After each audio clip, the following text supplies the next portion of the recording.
global happenings today. We communicate, we analyze global news. Hello beautiful people, welcome back to our channel. It seems as if ADC is feeling the vibes and the tempo on social media, hence they decided to make this particular statement. Don't forget that a few days back, one of the spokesmen from ADC did mention that based on their constitution, anyone who must vie for any position in ADC or any of their ticket must first be a member of their party. In fact, the member of their party only and not any other member. Don't forget that some few days back, Peter Obi did mention that for the now he's still a member of Labour Party. That ADC is for 2027 coalition. Let's find out what the latest move and how they're repackaging this particular move. Before we go into the newspaper, please subscribe, like, comment, and share this video. The African Democratic Congress (ADC) has dismissed speculations suggesting that the former Labour Party presidential candidate Mr. Peter Obi would be ineligible to contest for the ADC presidential ticket in the 2027 general elections.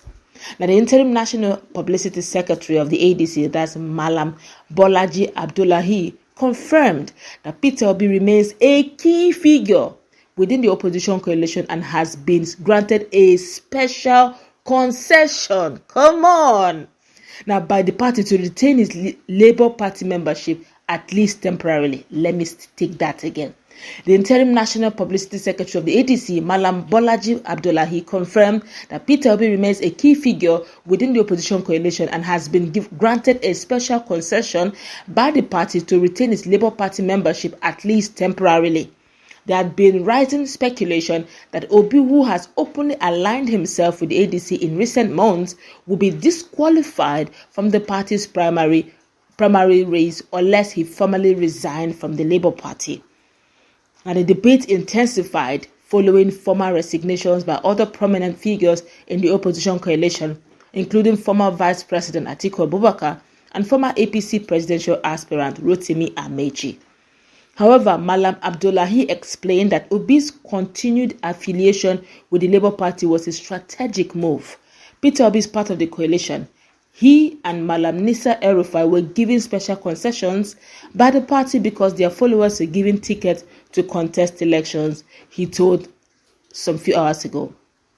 Now, according to him, the ADC allowed Obi to remain with the Labour Party because several of his loyalists are contesting the upcoming Anambra State governorship election on the Labour Party platform.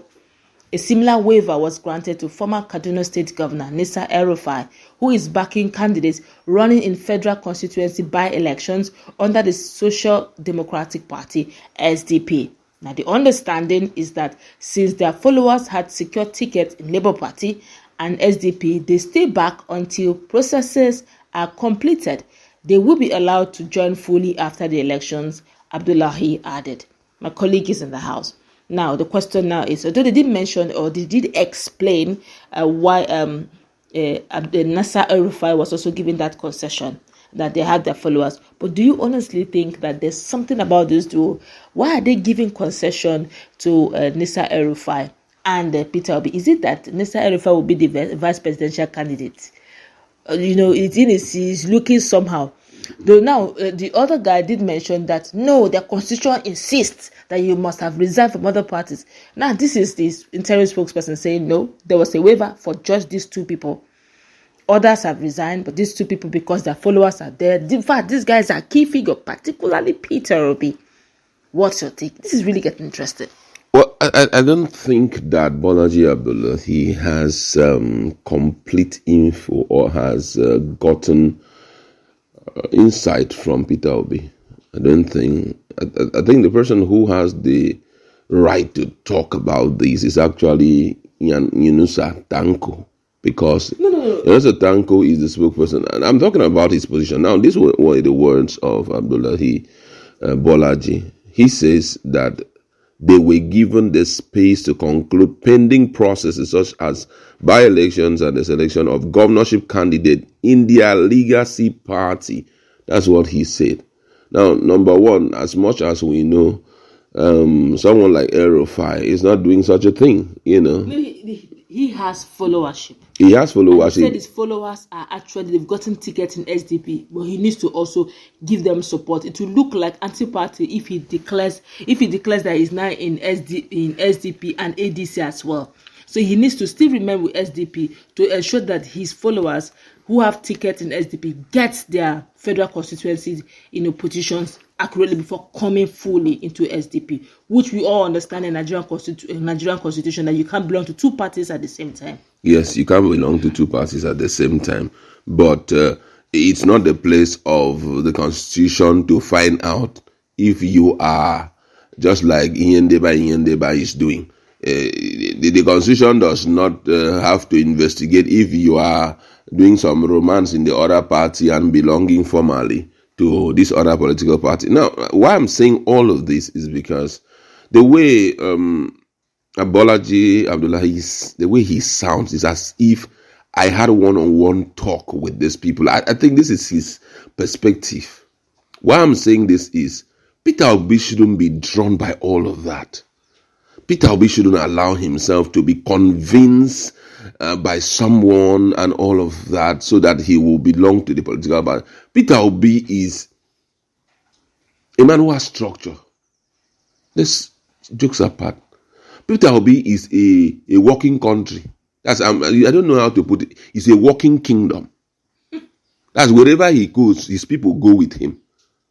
So Peter Obi shouldn't allow himself to be deprived opportunity of contesting in the upcoming election, because the way the whole thing is. Listen, now we all know that greater percentage of those who are in ADC are actually in support of Atiku Abubakar. Let's see this thing. A lot of people have been hiding this and all of that. Do you know that greater percentage of those who are Southerners who are part of ADC currently and who are most of their key people down to ADC, many of them are supporters of Atiku Abubakar. Let's be clear about this.